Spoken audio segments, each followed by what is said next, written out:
What difference is the East making to a Western-centric world order? In 2022, the BRICS, APEC and G20 meetings will be held in Asia at a time of heightened global geopolitical tensions and economic uncertainty across the world. What inspiration can we draw from Asian cultures to improve global governance? I had an exclusive interview with former Thai Prime Minister Abhisit Vejjajiva. He was joining me from Bangkok. Your Excellency, thank you very much for joining us. So as we know, in May, the BRICS Plus dialogue at the foreign ministers level was held at the very first time, and the foreign ministers of BRIC countries, as well as some other countries such as Argentina, Egypt, Indonesia, Kazakhstan, Nigeria, the UAE, Saudi Arabia, Senegal and Thailand were also present at that very important meeting. How viable do you think, after many years of this BRIC organization, how viable is this BRICS Plus arrangement for the growth and vitality of this group and for the countries that are eyeing to join it? Well, my understanding is this would not be the first time where other countries beside the BRICS countries have been invited to participate in dialogue and meeting. My own take, of course, is that any grouping of countries, we would like to see that being an open group.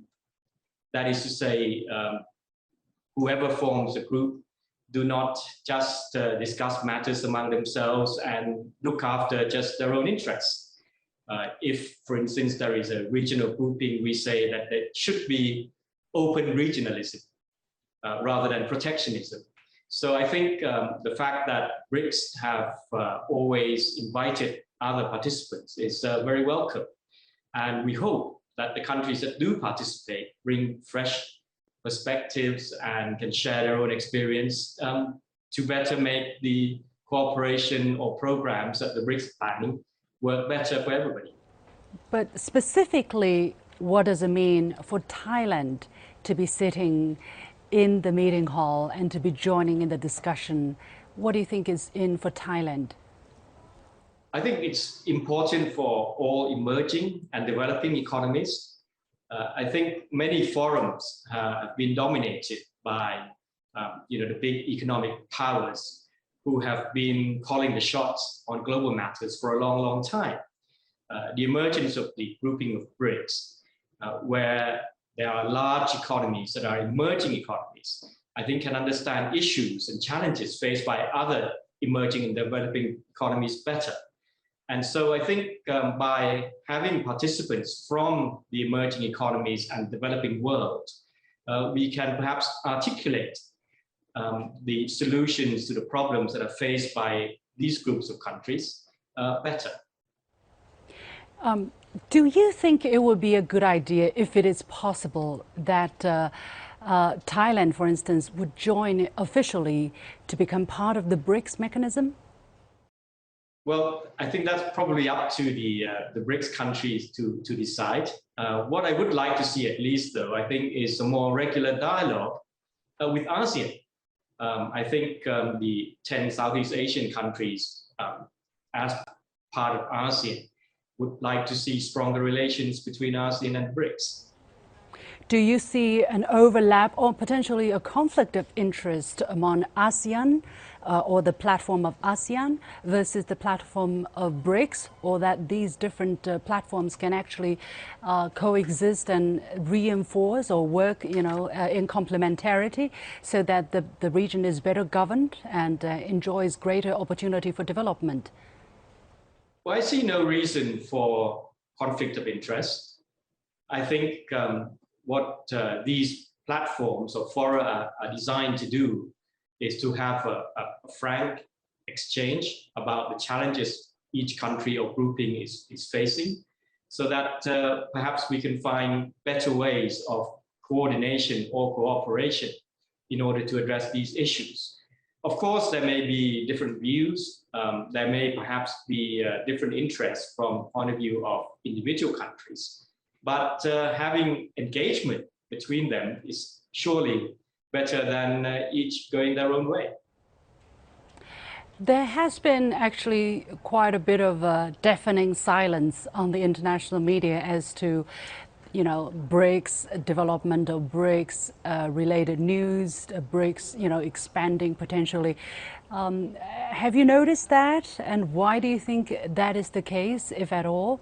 And also, do you perceive that there may be a slight sense of doubt or skepticism on the part of major economic powers in the West that perhaps these emerging economies are not going to, make a huge difference for the world's development, or for them at least? Well, it's hard to tell why this should be, but my first reaction would probably be that there are many issues now that the whole world faces and appears to be the priority, particularly in the media. So, for instance, we talk about the possible global economic recession, inflation, disruption to the supply chain, of course, the pandemic still making headlines every now and then, as well as the situation in the Ukraine. So that might be part of it. But on the other hand, I guess it's also true, for instance, that when groupings like ASEAN or maybe a group of emerging economies or developing economies meet, again, they tend not to make as big a headline, obviously, as when there is a meeting, say, of the G7 or the G20, for instance. But isn't that the myth? I mean, look, BRICS country actually together make up a huge chunk of the global population and economy, and they are actually increasingly a stabilizing factor in the world's development. If you look at it, for instance, inflation in many, in Western countries, including Russia, of course, the inflation extremely high, and the role of developing emerging countries such as China, such as India, or the other countries that are invited to attend this year, such as your country, can actually play a very important role. But so far, their voices have not been heeded adequately, and their potential role has not been given enough attention, let's say, to say the least. I would broadly agree that the voices of emerging economies, even if there are big economies, as you point out, making up a substantial proportion, not just of the world's population, but also the world's income, they tend to be underrepresented. And, we've lived for so many decades where only a few countries dominate much of the global dialogue in many, many fields. And I guess it will take a bit of time before, the various emerging economies and powers can begin to have their voice better represented. Part of that is also, I guess, a challenge for all of us, that we also need to articulate what kind of contributions we can make to global governance. Under the BRICS framework, I don't know how much knowledge you have on this specific aspect, but under the BRICS framework, what kind of specific cooperation has taken place for Thailand, for instance, and what kind of specific progress has been achieved for China-Thailand relationship, to your knowledge?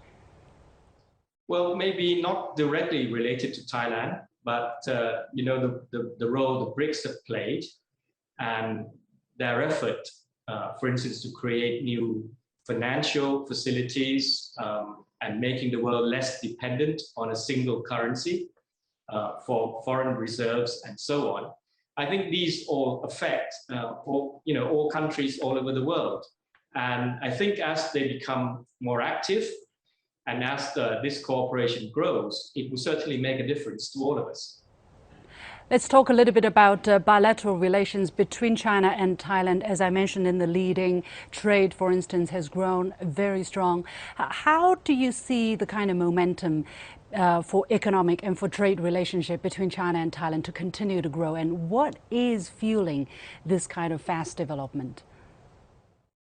I think to answer the second part of the question first, I think the natural affinity that the two peoples feel, being close to each other, almost like brothers and relatives, contribute to so much in terms of the growth of exchanges of all kinds, goods, services, tourism, cultural exchanges, education, and so on.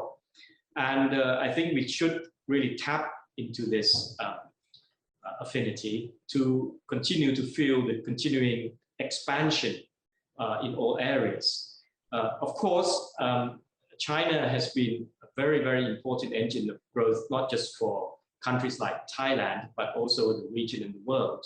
So there is momentum there. Unfortunately, the last 2-3 years, obviously with the pandemic, there had to be a stop to a lot of travel between the two peoples. And of course, maybe stricter measures in terms of the transportation of goods across borders. And I think we can still do much, much more in various platforms like sub-regional cooperation with Thailand's neighboring countries as well. And some projects that we have discussed actually even since my time in office, like the connectivity issue, the rail link, has gone far, far too slow, certainly for my liking. Would you be visiting China anytime soon once the restrictions are lifted? Well, yes, once the restrictions are lifted, I would love to be able to visit China again.